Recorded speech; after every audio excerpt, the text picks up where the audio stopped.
দর্শক, এখানে লক্ষ লক্ষ লোকের সমাগম হবে।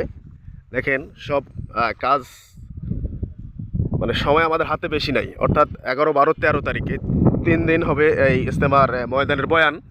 তাই এখানে লক্ষ লক্ষ লোকের দরকার। দেখেন সীমিত লোকে কাজ করতেছে, যে যেখানে আসতেছে মানে স্বইচ্ছায় কাজ করতেছে। এখানে কোনো কাকো মজুরি কিংবা হাজিরা দেওয়া হচ্ছে না। এখানে যে যেভাবে আসতেছে কাজ করতেছে। আমি নিজেও একটু শরিক হলাম, আমিও একটু যেহেতু আসলাম আমি নিজেও একটু শরিক হওয়ার জন্য আসলাম। তাই ইজতেমার মাঠটা দেখে ঘুরে অনেক সুন্দর লাগলো, পরিবেশটা সুন্দর। এবং এই সামনে পাকা রোডের সঙ্গেই ইজতেমার ময়দান।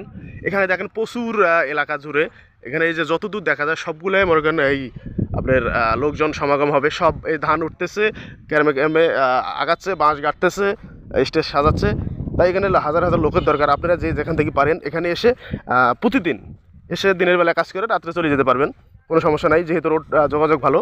আর শহরের পাশে এটা, আপনারা এসে এখানে কাজ করতে পারেন। এখানে হাজার হাজার লোকের দরকার। স্বইচ্ছা এসে আমরা এই যে এমন এই এক মুরব্বী বললো, উনি পীরগঞ্জ থেকে আসছে 60 জন, 12 নং ওয়ার্ড থেকে, 10 নং ওয়ার্ড থেকে আবার আসবে সামনের বৃহস্পতিবারে।